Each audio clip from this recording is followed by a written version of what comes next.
Washington has so many streams and rivers for salmon that no complete list exists. But in the last century, as communities grew and roadways increased, the salmon run steadily diminished. One obstacle was dams on rivers. Another more common problem was the replacement of open channels with pipes called culverts.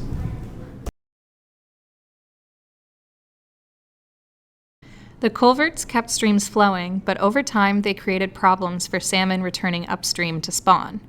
The reduction of healthy salmon became so great that in 1974, Judge George Bold, in support of tribal fishing rights, ruled that the state needed to work to restore salmon runs.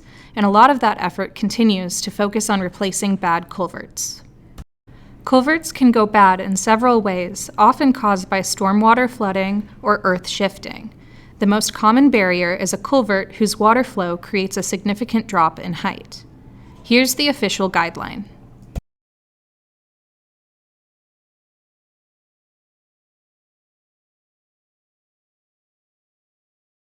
Besides the outlet drop, there are 5 other problems listed in the state guide. There's the insufficient water depth barrier, and the too steep water slope, and culverts that are too narrow so the water flows too fast, and culverts with too little headroom, and culverts with various obstructions. That official list of culvert barriers is very useful, and the state is working to replace the many problem culverts. But there is one problem culvert that presents serious obstacles to the passage of salmon that is not on the official list. And to see it, we must now visit the Edmonds Marsh. The Edmonds Marsh is a 22-acre refuge for 200-plus species of birds with many other animals. It is fed by 2 creeks, which once had salmon, and is connected to Puget Sound by a uniquely bad culvert. In the upper right of this marsh photo, you can see the open channel, which heads south, which is the beginning of the sound connection. Here we are at the western edge of the marsh. This pool, which some call Lone Fir Pond, is at the southern end of that open channel.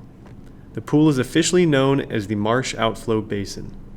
The culverts you see connect the water flow from the marsh to Puget Sound. And this concrete structure is the beginning of a 1,600-foot-long culvert that turns south from here and empties into Puget Sound at Marina Beach. Only at extreme low tides can you see where that culvert emerges. On this map, you can see the route of the pipe marked in red. Thanks for that tour, Jack. A very helpful tour.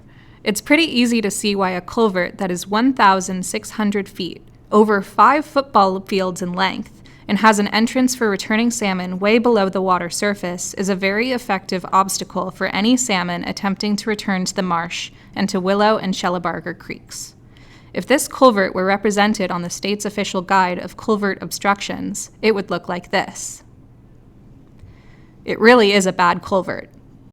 That does seem like the most bad culvert, but I'm wondering, is it really the most famous?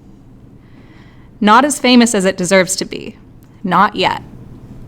But there are a couple of local environmental groups planning and advocating for the replacement of this culvert with an open channel to the Sound.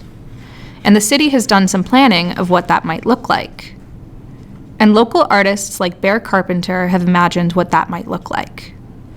If you want to know more, visit the website for the Edmonds Marsh Estuary Advocates at edmondsmarshestuary.org. Consider, which is the better future for Edmonds and the salmon? Do we want to greet visitors with this? Or with this? The project to replace the culvert, create an open channel, and restore the marsh as an estuary is complicated. But for future updates, look for this.